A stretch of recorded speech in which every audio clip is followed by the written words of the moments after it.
So go back over the intrinsic conduction system, okay, and use the information supplied in the chapter or exercise in the lab book about the intrinsic conduction system. So I'm not going beyond that, but you should know the function of the SA node, the AV node, how to read an EKG, what the waves represent, etc.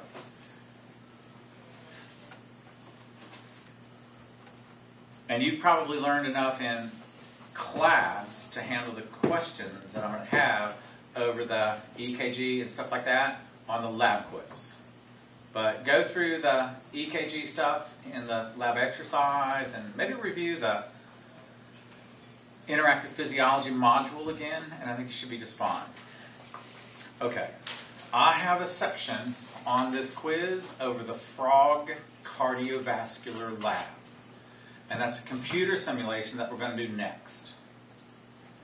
So we're going to do a computer simulation called the Frog Cardiovascular Lab. I'm going to write some stuff on the board and all that kind of junk. And then we'll run it. It'll take about another hour. Okay. Then I know that I'm going to have the heart model. And I'll test you from the side of the room. I have any students who wouldn't kind of have a sense of that. But I will definitely have that model in all parts, okay, associated with it from the objective sheet on this test. So, what I plan to do is, I would just be just like what you saw there. And I'd be on the side of the room, and let's see if Tiffany can do this. And Molly, okay, if on Wednesday when I give the lab practical, I don't want to shut the room down and set up stations and do all that other kind of stuff. I mean, I do that, and but what we want to be able to do is study right until the time of the quiz, because we have to maximize our time during the summer as fully as possible.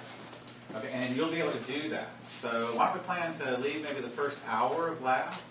To come into lab, look over the models, check everything out, answer, ask any questions that you might have. But if I held this on the side of the room and you all had an answer sheet for this test, and I said, what is the name of these little strings attached to the valves? You would say chordae tendon. Okay, and they're attached to columns of muscle coming off the ventricular myocardium. What's the name of the columns of muscle? Okay, and I'll just do that sort of thing. There are 3 blood vessels coming off the aorta. What's the name of this first one? And that's the brachiocephalic. Anyway, I'll test you like that. So tomorrow's just the heart, though? Not arteries and veins and everything we just did? Or our lab quiz? No, I'll tell you, I haven't finished yet. Oh, okay. Okay, so I know that I'll have questions off the heart model. Okay, I will have definitely questions over the arteries and veins. So right now I've got 10 questions off the heart model, and I'll have about, I don't know, about 10 arteries and veins. And I'll pick ones that I think are very clear. You know, I can point to them, and unambiguously you should be able to name what it is. But I'd be comfortable with the axillary and the brachial. Okay, popliteal, you know, right behind the knees. So those all seem okay to me. Even though it's tough to see where one ends and the other begins. I understand that. Okay, but I'll try to make it as clear as possible.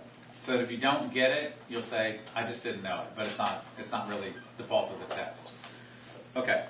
I definitely have arteries and veins. Okay, so I'll have a little bit of both.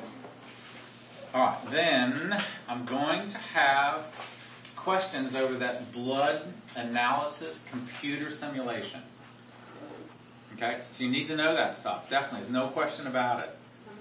So you need to know stuff about the hematocrits and anemia and polycythemia. Some of the, if given a set of 3 values, you should be able to tell me which value would most likely be for the female with iron deficiency or somebody living in Denver as opposed to Boston or something like that, because sea level is going to be different than higher altitude.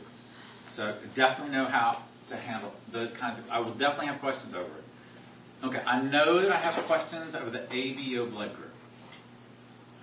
So if you're type A, then you have A glycoproteins, better than plasma membrane of the red cells, and you would have antibodies against what you don't have. So you have anti-B if you're type A. I'm type A. I have anti-B antibodies that circulate in my bloodstream at all times. So you need to have a sense of agglutination, clumping, and why you... Okay, you don't care about your blood type ever if you never get a blood transfusion. So if you never get a blood transfusion, the fact that you're type A or AB, who cares? And you will never care unless you get a blood transfusion. So how often do people get blood transfusions? Not often. In fact, I know plenty of people that have never, ever had a blood transfusion ever in their life. But if you do, you can't give a mismatched blood type or you will get the agglutination, clumping, and it can have lethal consequences.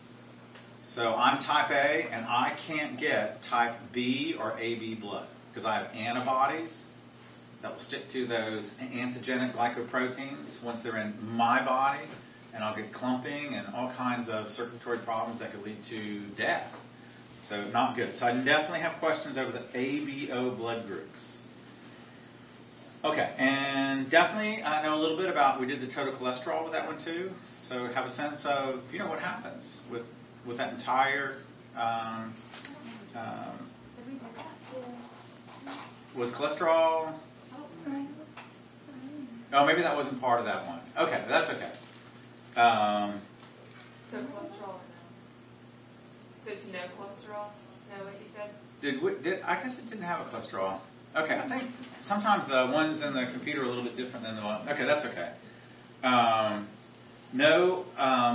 to, remember, they didn't have the one where they had the blood samples and the agglutination and anti-B and stuff. Anyway, be able to handle something like that.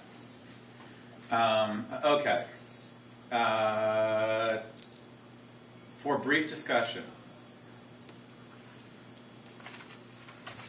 have a sense that the kidneys release EPO in response to low oxygen levels in the blood. And EPO is going to stimulate red cell production. So definitely have a sense of that. And no universal donor and universal recipient. A little bit about that. Okay, let me tell you about this computer simulation for the Frog Cardiovascular Lab.